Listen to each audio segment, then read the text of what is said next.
Yeah. Yeah. Secrets to recovery, man. We are live. We're back. We did it. Yeah. Let's get it, man. Got a powerful one for you today. Yeah. We're going to get into the God's Chosen Ones organization. Who are they? What are they? And everything in between. Yeah. Yeah. But first, Secrets to Recovery brought to you by God's Chosen Ones and the God's Chosen Ones Transition Home. The God's Chosen Ones organization. Visit www.godschosenones.org and visit their shop page for detailed breakdowns, real-life strategies for those in the transitional phase of life. Yeah. And if you would like a free copy of my book, The Clean Facts, formerly known as The Sober Truth, send me an email to info@godschosenones.org. That's info@godschosenones.org. And I can send that PDF right over to you. You can let me know what you think, good or bad.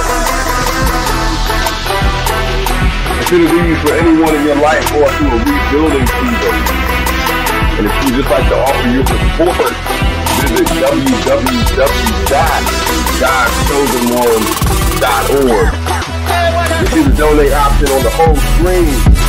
And remember this, GCO is one of the few organizations where 100% of your contribution goes toward the continued effort to inspire the uninspired. Yeah. Yeah. Here we go.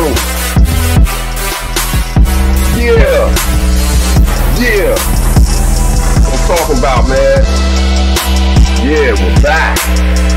We did it, man. You want people looking over at the phone. You know what I'm saying? We're still getting this down. Yeah. That's what's up right there. That's what's up right there. Hey, look, music's brought to you by Trap Wolves. And the Trap Wolves on YouTube, they'll be giving out free beats to all the nonprofits. So you know they hooked us up. No doubt, no doubt. Man, wow. New place, new feel. It's really a blessing, man. We had to step away for a minute, but we're back. This is actually going to be part of a school project. I go to a Christian school, so I have to prepare a short sermon just as a project, part of my theology class. But this will also double as the intro to the God's Chosen Ones Philosophies and the God's Chosen Ones Church and Belief System. So I want to get into the God's Chosen Ones and who they are. We talk a lot about them in our intro. We promote them heavy because of the work they do. Well, we do really, as I'm the program manager and lead minister to the God's Chosen Ones organization, GCO. But I think it's only fair that we really get into the who and the what and everything in between. So first, when you go to the website, you can see the About Us page. You can already see that we are a faith-based organization. Of course, it's pretty evident with the name, God's Chosen Ones. We're also a Christian organization, you could say, in that we are currently in the application process of becoming our own church, you know, because we have our own belief system. We don't really follow or subscribe to the traditional ways that Christianity is taught, but we still have a respect for everybody. We don't push our beliefs on anybody. But we do see things a little differently because of our experiences. We lean more towards the progressive rather than the traditional. A good example of this that is really going to be controversial, and this is what most of my talk here today will be about, and that is that we don't really believe in the hell. Maybe there was a hell. There could have been. That could have been something that but we don't really see that as the Bible speaks to us, and we really dive deep into study. Now, a lot of people are going to break off of that. People call us heretics. We're all inclusive. We just believe in the God of love, and we want to teach love. So. But we're going to break that down a little later. Again, we don't push anybody away for not believing. We just like to conversate about these things and, fellowship on these things, meditate on these things. We also don't subscribe to the idea of free will. This is just something to us that isn't a real thing. It's really just a tool used to point the finger of blame and condemnation at those who only have the capacity of the biology they were given. So that's just how we feel. We're not pushing that on anybody. Now, does this absolve us from all accountability? Of course not. And we're going to break this down. This will actually be part 2 of this as we continue on with this. But we have to stand and account for all that we do, of course. There's no question on that. But we do believe that everything is guided and controlled by the will of the Most High and his plans that he already has for this world. And again, that's something that we'll break down as we move forward on that. But we're going to focus on these 2 topics today. First, let's take a look at this whole hell thing, because I know this is something that we get taught as children. And well, you'll see what I mean. I mean, the teaching of it just has a lot of flaws in it when you really dig into the study of it and the history of the teaching itself. Just the word itself, hell, there was no word like this. This is actually a word that's derived from multiple words. So this singular idea of a hell was really never a concept to those who wrote the Bible, if for being honest. But there are some things that you can look at and say, well, that's what they were talking about. And we'll look at some of those too. But I want to take a look. There's a video of a lady that she's just been such an inspiration to me. Amazing lady. She taught me so much about the love of God, the real teaching on that. She has her master's in theological studies, which led her into pastoral duties for 20 plus years. She's been featured on a wide array of media publications and programs like 2020, ABC. She's a true defender of the condemned. She's a public speaker. She just does it all. And this is who I'm referring to is Susan Cottrell. Powerful woman in the area of teaching what God's love is. And I don't mean that, I'm not doing this to offend anybody. So, don't take this as I'm saying that what you're saying is the wrong and I'm right. That's not what I'm saying here. Because of our life experiences, we have come to dive a little deeper into the word, and we have found that these concepts are more or less added in there. So I don't mean to take these things from you. If these things are what you're holding on to get through this world, hold on to that. Believe in that. But a lot of these things were taught to us as children, and the cognitive dissonance locks these beliefs into our minds to where it's almost the same as what they say when you can open the cage to a prisoner, but they're so imprisoned in their mind that they will still stay in that prison voluntarily. And that's what we're looking at. Now, some of my work that I do involves counseling people. We transport people from nursing homes, from the Veterans Hospital, to doctor's appointments. Just to segue here a little bit, part of our ministry is in transportation of these individuals, just as a way to give back. And a lot of people we work with, a lot of older people, vets, and a good amount of younger people that are going to seek help for mental health counseling and things like this. But why is this important? Why is this important? Because so many people at the end of their life, as they're getting close to that, they're terrified. They're terrified that they're going to go to hell. It causes a severe anxiety in people. But I digress a little bit. Let's get back. Professor Cottrell Let's hear what she has to say. Give me a second here, and let me switch over so that you can see this. I want you to see this. You're gonna really get some knowledge here. Turn this on here. Let's do Paul, John, Jesus. Jesus? Right.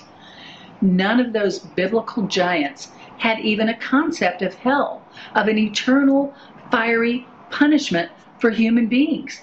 The idea wasn't in existence. If hell were true, it would be the biggest concern ever, and these people would have talked about it. If hell were true, it would be all over the Old and New Testaments, but it's not in there. Really? Of course it is. No, it isn't. The idea came from Tertullian some 200 years after Christ and was fanned into popularity by Augustine 200 years after that. So roughly 400 years after Christ is when the idea of a fiery hell took hold. And then add in Dante's Inferno to seal the deal. You should really be starting to be suspicious right now. And that leads to reason 2. So I'm going to stop it right there. Okay. Because I want to show this. I want to show some other things relating to that.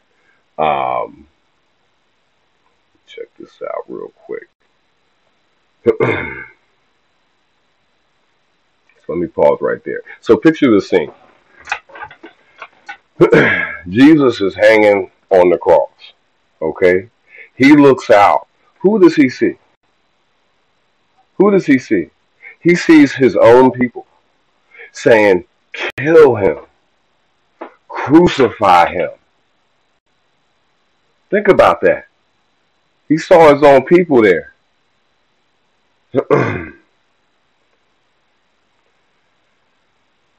You're missing it though. You're missing it. He saw his own people. They all wanted him to die. Understand that. Think of how things are spread today and people latch onto it to the point where they'll defend it with violence. Think about what's going on today. He looked out. He saw his own people. They wanted him to die. It was women, children, doctors, lawyers, pastors, the religious leaders of the day. Check out Matthew 12:24. They were calling Jesus the devil. And they were telling their children this. Please believe that. Please believe that. And what did he say? Go to Luke 23:34. I'm not going to read these out to you because I want you to go check it out. He said to forgive them all, is what he said. Did he send them to hell? Was that what he was telling them? No. And keep this in mind. These are people that they weren't asking for forgiveness. They weren't at some altar call somewhere. Okay? He knew, he understood this as he hung there and he looked and saw all the people, his own people, people that he loved. He understood that they had been poisoned by hatred. A poison too strong for the biology of those they were born with. Meaning this, once it infects you, depending on the strength that you have to resist it, which doesn't come from you, but it comes from what you were given at birth. Some will overcome it, but the majority will not. Jesus understood this. He had compassion for us for this. Some had the strength to overcome this poison, but most did not. Think of Michael Jordan. Not everyone can ball. Not everyone has that natural gift, but, that Michael Jordan, that's not going to be the majority, and the evil forces of this world, when they interject something into this world, they understand this math. And a lot of this is based off of statistics today. So he understood this as he hung there. He understood that it wasn't their fault. Forgive them. They don't understand what's happening to them. Think about what's happening today in this opioid crisis.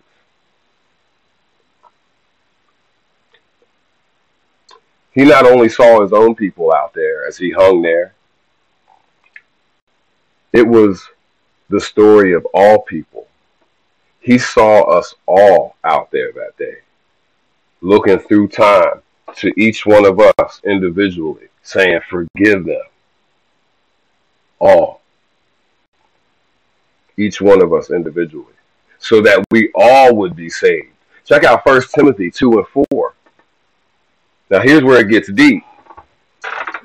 Check out Revelations 20 and 4. I'm gonna quickly read this. I'm gonna switch over to this so you can see this for yourself. That I'm not. This isn't conjecture. Like this is scripture. And that's what we're going off of. So check this out right here. I'm gonna give me for a second. Let me make that a little. So look at this right here. I'm gonna switch over to this just so I can read it. For that real quick, make sure that it's okay. Yeah. So look at this where it starts at the 4 right there. Then I saw thrones. Those who were sitting there were given the power to judge. I saw the souls of those who had been killed because they told about Jesus and preached the word of God. They had not worshipped the wild animal or his false god. They had not received his mark on their foreheads. They lived again and were leaders along with Christ for 1,000 years. Okay? Now, those were the people that did the right thing, right? Those were all the people that held strong. But understand, it wasn't the majority. Look at verse 5. The rest of the dead, the rest of the dead, the rest of us, we have hope, did not come to life again until 1,000 years were finished. But let me pause right there because that sounds like a long time. But remember, 1,000 years is like one day. Check out 2 Peter 3 and 8. And I prefer you check out the King James Version. If you look at this right here, it says, but beloved, be not ignorant of this one thing. Like, remember this always, that one day is with the Lord as 1,000 years, and 1,000 years is one day. So now we can go back over here and have comfort because this is the first time many people are raised from the dead. Now picture this. This is the end of the world. Why is he raising people from the dead? No. He's not from a physical death. He's raising people from a spiritual death. And what's a spiritual death? The possibility of a hell. That's death. That's the spiritual death. That's the second death. Those who are raised from the dead during the first time are happy and holy. The second death has no power over them. They will be religious leaders of God and of Christ. Look at this. They're talking about the rest of the dead, not the ones that already made it. The rest of the dead. They will be religious leaders of God and of Christ. They will be leaders with him for 1,000 years. So what he's saying there is even those that didn't make it, they're going to come back. They're going to come back. Now, we're going to go ahead and pause right there. We got a lot more to get into on this subject, but we want to pause right there. Let's see here what's going on here. All right, let's pause right there. Bring it back. Oh, yeah, that's right. You got to take that off. Okay, so we're going to stop it right there, but we're going to keep breaking that down, for sure. We're going to have part 2, 3, 4. We're going to keep going forward with this. This is just my requirements for my project. So I'm going to pause it right there. Don't forget to check us out at www.godschosen1.org. Find all the resources there for treatment aftercare. A lot of strategies and study guides, different things of that nature. Go there, check them out, support the ministry. We're bringing love into the world. Okay, we're done with the hatred. We're bringing love into the world. So we'll be back. Secrets to Recovery. Back at you.